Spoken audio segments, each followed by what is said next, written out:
রব্বিল আলামিন ওয়াসসালাতু ওয়াসসালামু আলা সাইয়্যিদিল আমবিয়া ওয়াল মুরসালিন ওয়া আলা আলিহি ওয়া সাহবিহি আজমাইন ওয়া মান তাবিআহুম বিইহসানিন ইলা ইয়াউমিদ্দিন আম্মা বাদ। সম্মানিত দর্শক শ্রোতা, সবাইকে আসসালামু আলাইকুম ওয়া রাহমাতুল্লাহি ওয়া বারাকাতুহু।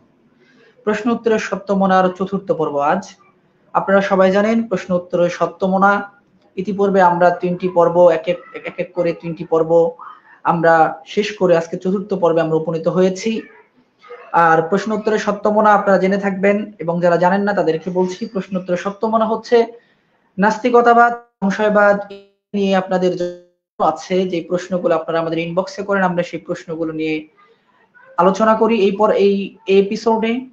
এবং ইসলাম নিয়ে আপনাদের কোনো সংশয় থাকলে সেই বিষয়ে আমাদেরকে ইনবক্স করলে আমরা সেই বিষয় নিয়ে এই প্রশ্ন উত্তরের সত্যমনায় উত্তর দেওয়ার চেষ্টা করি এবং আলোকপাত করার চেষ্টা করি। এবং পাশাপাশি আমরা প্রশ্ন উত্তরের সত্যমনায় সমসাময়িক ইস্যু নিয়েও আমরা আলোচনা করি। তো আমরা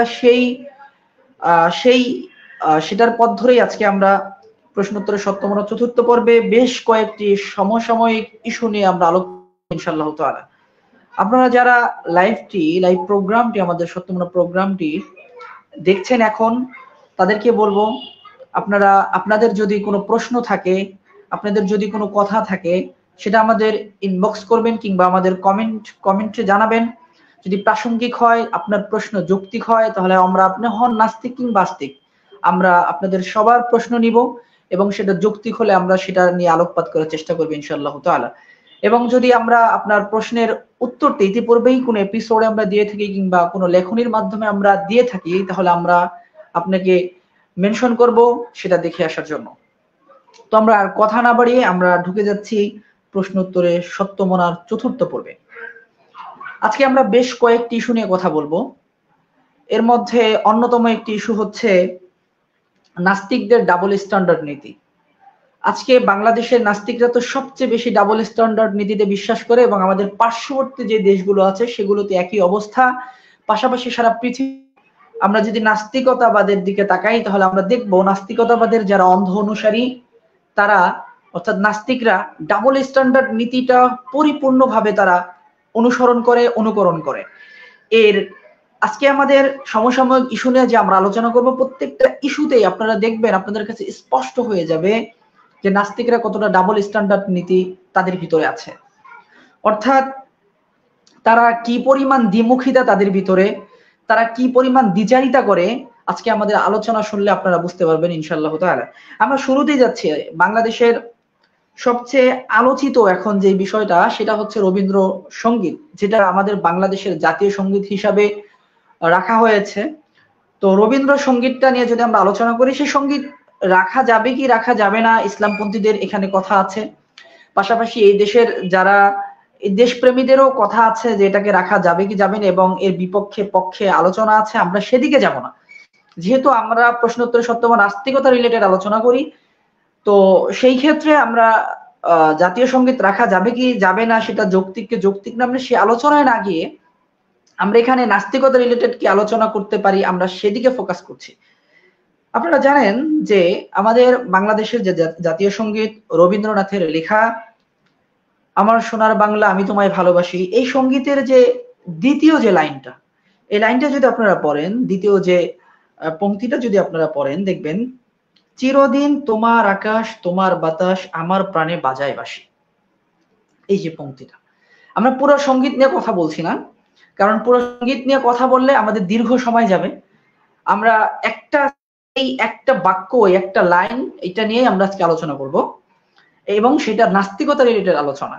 যেমন ধরেন, নাস্তিকরা তো প্রাণে বিশ্বাস করে না।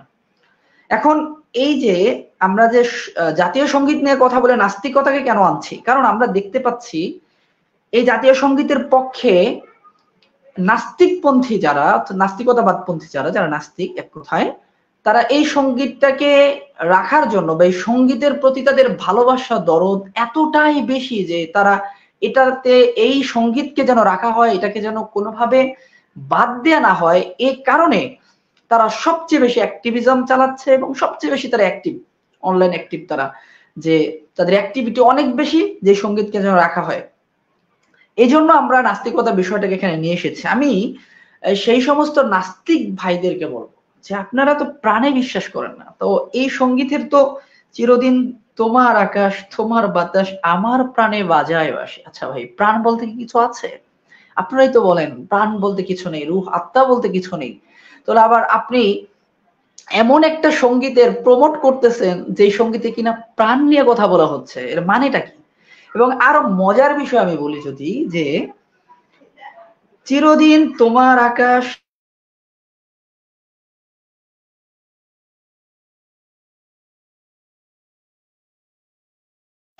বাংলাদেশের আকাশ বাংলাদেশের বাজাবে। আজব! বাংলাদেশের আকাশ বাংলাদেশের বাতাস এটা প্রাণে বাঁশি বাজাবে কিভাবে? আকাশ বাতাস কি প্রাণে বাঁশি বাজায়? কতটা অযৌক্তিক না বিষয়টা, উদ্ভট না বিষয়টা, উদ্ভট লাগতেছে না? আপনাদের কাছে তো অনেক কিছু উদ্ভট লাগে, হ্যাঁ? আপনাদের কাছে তো অনেক কিছু উদ্ভট লাগে। যেমন যুলকারনাইন একজন নবী, তিনি একটা পঙ্ক্তিম জলাশয়ের কাছে, একটা সাগরের কাছে গিয়েছিলেন। তিনি তো একজন মানুষ, তাই না? তিনি একটা জলাশয়ের কাছে গিয়ে দেখতে পারলেন যে সূর্য পানির নিচে ডুবে যাচ্ছে।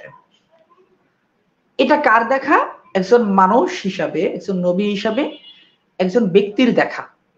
এই ব্যক্তির দেখাটাকে আল্লাহ পবিত্র কোরআনে বলে দিয়েছেন যে যুলকারনাইন যখন সমুদ্রের তীরে গেল, পারে গেল, তখন তিনি দেখতে পারলেন যে সমুদ্রের নিচে বা জলাশয়ে সূর্য ডুবে যাচ্ছে। আল্লাহ যে এই কথাটা বললেন, কেন বলছেন? এটা হচ্ছে যুলকারনাইন দেখেছেন, সেই কথাটা আল্লাহ বলেছেন পবিত্র কোরআনে যে যুলকারনাইনের দেখাটা, তিনি কি দেখলেন, তার অবস্থাটা তখন কি ছিল, এই বিষয়টা আল্লাহ পবিত্র কোরআনে বর্ণনা করছেন। অথচ আপনারা যারা নাস্তিক আছেন, আপনারা কি করেন? যে পবিত্র কোরআন এটা বলেছে যে সূর্য পানির নিচে ডুবে যায়, এটা কিভাবে সম্ভব? পবিত্র কোরআন তো সায়েন্সের বিরুদ্ধে, এটা তো অসম্ভব ব্যাপার, উদ্ভট গল্প। বুঝ যাদের ভিতরে নেই, আমি তো মনে করি যে তারা নাস্তিকতা বা চর্চা কিভাবে করে আমি বুঝি না, যে এতটুক বোঝে না, তারা এটাকে উদ্ভট বলে। তাহলে আজকে আমি আপনাদেরকে বলছি, সেটা যদি উদ্ভট হয়, তাহলে আজকে আপনাদের চিরদিন তোমার আকাশ তোমার বাতাস আমার প্রাণে বাজায় বাঁশি। আকাশ বাতাস আবার প্রাণের ভিতরে ঢুকে কিভাবে বাঁশি বাজায় আমি তো জানি না। এটা কি লোহার বাঁশি, নাকি বাঁশের বাঁশি, নাকি কাঠের বাঁশি, নাকি পিতলের বাঁশি, এটা আল্লাহই ভালো জানে। আর আপনাদের এই নাস্তিকতাবাদের অন্ধ অনুসারীরা ভালো জানেন, এবং এই ব্যাখ্যাটা করে যায়েন সায়েন্টিফিকলি, বৈজ্ঞানিকভাবে বিজ্ঞানকে সামনে এনে এই ব্যাখ্যাটা আপনারা করবেন যে আকাশ বাতাস প্রাণে কিভাবে বাঁশি বাজায়। এই ব্যাখ্যাটা আপনারা করে দিবেন। কতটা হাস্যকর, কতটা হাস্যকর! এই হচ্ছে নাস্তিকতাবাদের অবস্থা। আমরা যদি আজকে দ্বিতীয় যে ইস্যুটা নিয়ে কথা বলি, ইস্যু হচ্ছে যে আপনার বাংলাদেশের যে সমস্ত নাস্তিক আছে যারা বিভিন্ন দেশে পলায়নরত, তাদের যদি আপনারা ইদানিং কালে যদি আপনারা প্রোফাইল গুলো ঘাটেন, তাহলে দেখবেন যে তারা রিসেন্টলি কিছুদিন আগে যে উৎসব মন্ডল নামের একজন ইসলাম বিদ্বেষী, নবী বিদ্বেষী, ধর্ম বিদ্বেষী, ইসলাম ধর্মকে সহ্য করতে পারে না,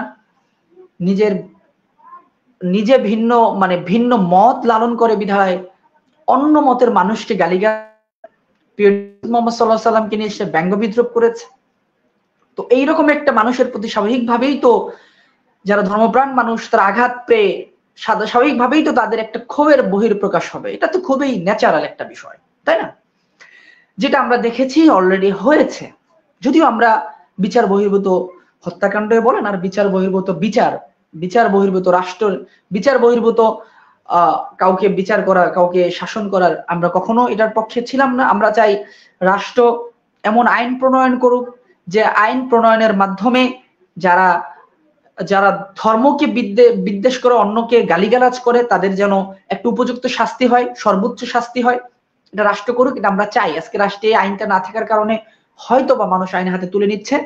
যাই হোক, আমরা সেদিকে যাচ্ছি না। এখন কথা হলো, সেই উৎসব মন্ডলকে শাস্তি দেওয়ার কারণে বা তাকে ইসলামপন্থীরা বা যারা আঘাতপ্রাপ্ত হয়েছে তারা তাকে শাস্তির মুখোমুখি করার কারণে নাস্তিক পাড়ায় যেই পরিমাণ এটার একটা আলোচনার জন্ম দিয়েছে, তাদের মানবতাবাদ যেই পরিমাণ তৈরি হয়েছে, গজিয়ে উঠেছে, যেটাকে আমরা বলি গজাইছে।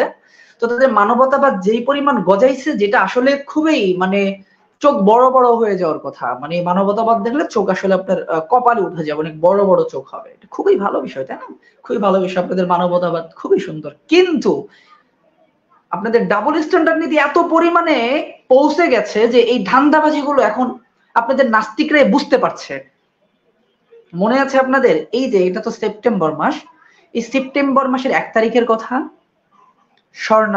স্বর্ণা দাস নামের একটা মেয়েকে, একটা হিন্দু মেয়ে, কিভাবে তাকে ভারতীয় সীমান্ত রক্ষীরা বিএসএফ কিভাবে গুলি করে তার বুকটা ঝাড়জা করে দিয়েছে, মনে আছে?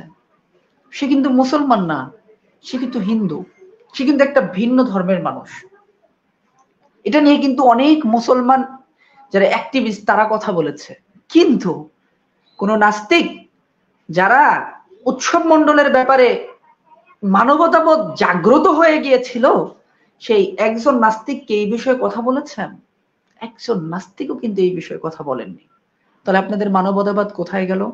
আরো বিষয়, এই তো গেল 1 সেপ্টেম্বরের কথা। 9 সেপ্টেম্বর আজকের কথা বলছি, আজকে 9 সেপ্টেম্বর, আজকে শ্রী জয়ন্ত নামে একটা ছেলে, শ্রী জয়ন্ত নামে একটা ছেলে ঠিক সেম ভাবে তাকে গুলি করে আজকে ভারতীয় সীমান্ত রক্ষীরা গুলি করে হত্যা করে ফেলেছে।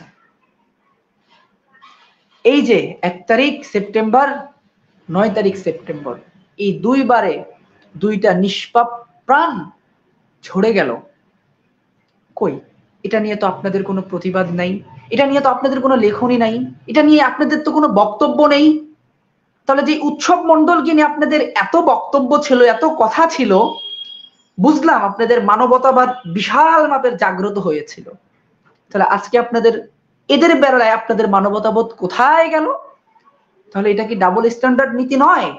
একজনের বেলায় আপনাদের মানবতাবোধ জাগ্রত হয়, আর আরেকজনের বেলায় মানবতাবোধ মানে অস্তমিত হয়। এটা কি ডাবল স্ট্যান্ডার্ড নীতি নয়? তো আপনাদের এই ডাবল স্ট্যান্ডার্ড নীতি, ধান্দাবাজি গুলো আজকে আপনাদের নাস্তিক পাড়ায় যেমনটা স্পষ্ট হয়েছে, তেমনি ভাবে আপমর বাংলাদেশের মানুষের কাছে স্পষ্ট হয়েছে। আমরা যদি আরেকটি শুনিয়ে কথা বলি, যে আমরা ইদানিং কালে দেখছি, মানে এই 2-1 দিন রিসেন্টলি একটা ঘটনা ঘটেছে, যে কোন এক ছাত্র, আজকে যারা গণ অভ্যুত্থান করেছেন, তো একজন ছাত্র, সে মেবি হয়তো সে নাস্তিকতাবাদের প্রভাবে প্রভাবিত, হয়তো বা তার ভিতরে তার অতীত নিয়ে যদি ঘাটাঘাটি করা হয় তাহলে এটা বোঝা যাবে যে হয়তো সে নাস্তিক। আমরা তো ডাইরেক্ট কাউকে নাস্তিক বলতে পারি না, কিন্তু যদি আমরা কারো ভিতরে নাস্তিকতার আলামত পাই, কোনো প্রমাণ পাই, তাহলে তো তাকে নাস্তিক বলাটা দোষের কিছু নয়। যেমন একটা মানুষ ধর্মকে সহ্য করতে পারে না, রাষ্ট্র থেকে ধর্মকে আলাদা করতে চায়, তো অবশ্যই আমরা বলতে পারি যে সে অবশ্যই তার ভিতরে ধর্ম নেই, আর যার ভিতরে ধর্ম নেই নিঃসন্দেহে সে নাস্তিক। তো সেই বিবেচনায় একজন, আমরা নাস্তিক বলছি না, কিন্তু হয়তো নাস্তিকতার ভূত বা নাস্তিকতার অন্ধত্ব তাকে ধরে ফেলেছে। এরকম একটা ছাত্র আমরা দেখলাম যে তিনি একটা বক্তব্য দিয়েছেন ব্রাক ইউনিভার্সিটির পক্ষ থেকে, যে তারা রাজনৈতিকভাবে ধর্মকে ব্যবহার করার বিপক্ষে, কেউ যেন রাজনৈতিকভাবে, অর্থাৎ সোজা কথা, কেউ যেন ধর্মীয় রাজনীতি না করে, এটাই ছিল তার বক্তব্যের সারাংশ। যদিও সে একজন ব্যক্তি, আমরা সবাইকে বলছি না, কারণ হাজারো মানুষের ভিড়ে এরকম 2-1টা মানুষ থাকেই, হাজারো সভ্য মানুষের ভিতরে 2-1টা অসভ্য নাস্তিক থাকাটা তো খুব কঠিন কিছু না, থাকতেই পারে। তো তার এই বক্তব্য তো দিয়েছে, আমি যেহেতু সে নাস্তিকের প্রভাবে প্রভাবিত, আমি তাকে বলবো যে, সেই ভাইকে বলবো, এবং ওই ভাইয়ের বক্তব্যে যারা বাকবাকুম দিয়েছেন যে নাস্তিকরা, তাদেরকে বলবো যে ধর্মহীন ভাবে, মানে অর্থাৎ রাষ্ট্রের রাজনীতিতে ধর্ম থাকতে পারবে না। কেন পারবে না? কেন পারবে না? এটার উত্তর কি? কেন? ওয়াই? কোন যুক্তিতে থাকতে পারবে না? আমরা যদি বলি ধর্মের অর্থাৎ রাজনীতিতে ধর্ম তো দূরের কথা, রাজনীতিতে ধর্ম তো থাকবেই, বরং রাজনীতিতে সেকুলারিজম থাকতে পারবে না, রাজনীতিতে গণতন্ত্র থাকতে পারবে না। এটা কি আপনি মানবেন? এটা কি মেনে নিবেন? এটা তো আপনি মানবেন না। তাহলে রাজনীতিতে যদি সেকুলারিজম থাকাটাকে যৌক্তিক মনে করেন, তাহলে রাজনীতিতে ধর্ম থাকাটা কেন অযৌক্তিক? হয়তো তারা বলবে, বা তারা যেটা বলার চেষ্টা করে সেটা হচ্ছে যে রাজনীতিতে ধর্মের ব্যবহার করে কিছু মানুষ হয়তো তাদের স্বার্থ হাসিল করে, এটা তারা বলার চেষ্টা করবে। যেটা বাংলাদেশের যারা হচ্ছে এই বিষয়গুলোতে জ্ঞান রাখেন না, এমন মুসলমানকে তারা বা এমন মানুষকে তারা ভুল বোঝানোর চেষ্টা করে। আমি গত পর্বে অর্থাৎ সত্যমনা প্রশ্নোত্তর সত্যমনার যে আমরা তৃতীয় পর্ব করেছিলাম, সেই প্রশ্নোত্তর সত্যমনার তৃতীয় পর্বে কিন্তু আমরা এই বিষয়টা আলোচনা করেছি। আমাদের টপিকই ছিল এটা, যে ধর্ম ব্যবসা কি এবং প্রকৃত ধর্ম ব্যবসায়ী কারা। সেই আলোচনাটা যদি আপনারা দেখেন তাহলে দেখবেন যে প্রকৃত ধর্ম ব্যবসায়ী হচ্ছে সেকুলার পন্থীরা, এই নাস্তিকরা। ওরাই সবচেয়ে বেশি ধর্মকে ব্যবহার করে তাদের স্বার্থ হাসিল করে। ওই আলোচনা যদি পুরোটা শুনেন, একটা একটা করে পয়েন্ট আমরা দেখিয়ে দিয়েছি যে সবচেয়ে বেশি এই বাংলাদেশে সবচেয়ে বেশি ধর্মকে ব্যবহার করে সবচেয়ে বেশি স্বার্থ হাসিল করেছে এই সেকুলার পন্থী নাস্তিকরা। অথচ এই ধর্মকে ধর্মর জায়গায় রেখে যারা রাজনীতি করছে তারা কিন্তু ইসলামপন্থীরা। তো আমরা বলবো যে ভিনদেশ থেকে আসা সেকুলারিজম এই মতবাদ আমাদের রাষ্ট্র থেকে আলাদা করতে হবে, ধর্ম নয়। কারণ এই দেশের মানুষ, এই দেশের আপামর জনতা ধর্মকে, ধর্মীয় বিশ্বাসকে লালন করে। তারা চায় ধর্মভিত্তিক রাজনীতি, ধর্মভিত্তিক রাষ্ট্র হোক। কিন্তু তাদের বিরুদ্ধে গুটি কয়েক যে মানুষ যারা এত আপামর জনতার বিরুদ্ধে গিয়ে সেকুলারিজম মতবাদকে প্রমোট করে, আমরা বলবো যে গণতন্ত্রের বিবেচনায় তাদেরকেই বিলুপ্ত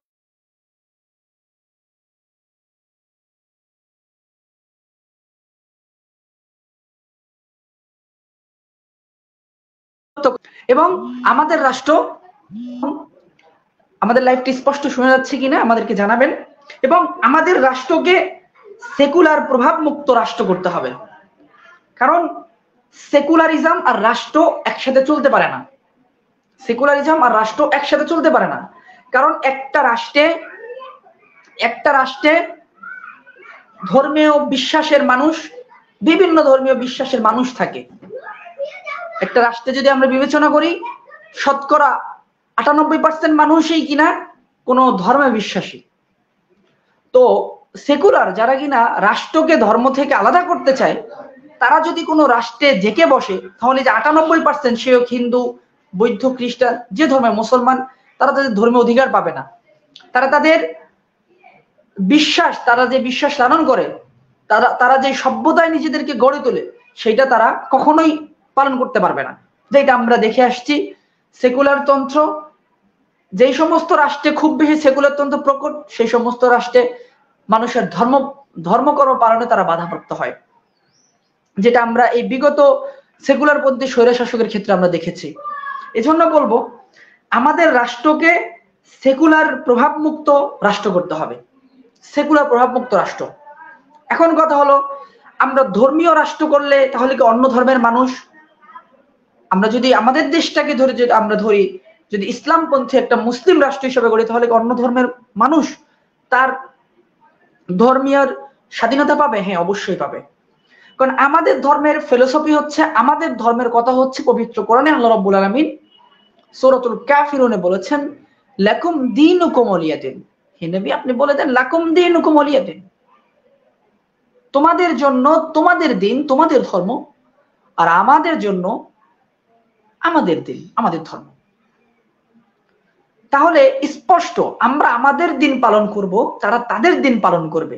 এই যে তাদের দিন পালন করার যেই কথা, পালন করার যে বিধান ইসলাম দিয়েছে, এইটা আমরা যদি একটা মুসলিম রাষ্ট্র করতে পারি, তাহলে এই রাষ্ট্রে সবাই যার যার দিন পালন করতে পারবে, যার যার ধর্ম তারা পালন করতে পারবে, যার যার ধর্মের স্বাধীনতা তারা পরিপূর্ণভাবে পাবে। কিন্তু সেকুলারিজম ওরা যখন রাষ্ট্র ক্ষমতায় আসবে তখন কিন্তু সবাই প্রত্যেকে কেউই কারো ধর্ম পালন করার পরিপূর্ণ স্বাধীনতা পাবে না। কারণ সেকুলারিজমের সংজ্ঞাই হচ্ছে রাষ্ট্র থেকে ধর্মকে আলাদা করা।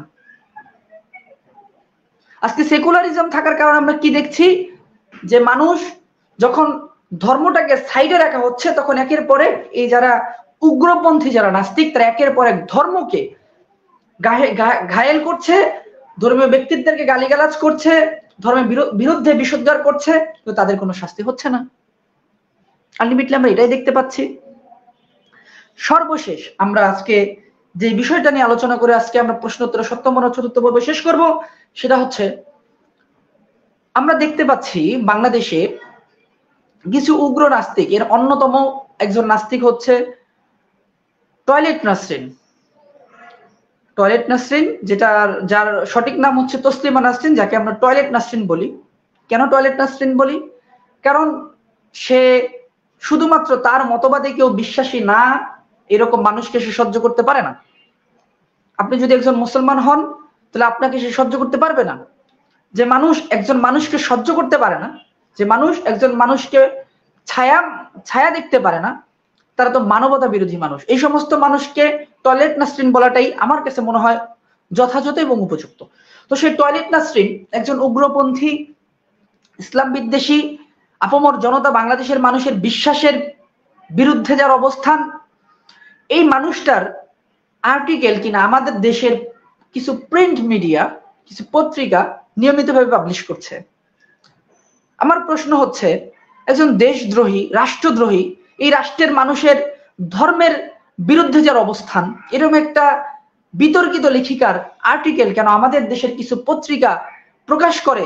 এর দ্বারা কি এটি স্পষ্ট হয় না যে এই পত্রিকাগুলো তার আর্টিকেল প্রকাশ করে তারাও ওদের পন্থী, কিংবা তারাও নাস্তিকদের সাথে তাদের লিয়াজু আছে, আতাআত আছে? এজন্য আমরা সর্বশেষ এই কথাটা বলবো যে যারা যে সমস্ত প্রিন্ট মিডিয়া এই সমস্ত নাস্তিকদের আর্টিকেল গুলো আপনারা নিয়মিত পাবলিশ করেন, আপনারা থামুন। আপনারা এই দেশের মানুষের বিশ্বাসের বিরুদ্ধে যাদের অবস্থান, এই দেশের মানুষকে যারা সহ্য করতে পারে না, যারা এই দেশের মুসলমানদেরকে মানতে পারে না, তাদের আর্টিকেল আপনারা প্রকাশ করে আপনারা অনৈতিকতার জন্ম দিবেন না। এটা বলে আজকে আমরা আমাদের প্রশ্নোত্তরের সপ্তমনার চতুর্থ পর্ব শেষ করছি।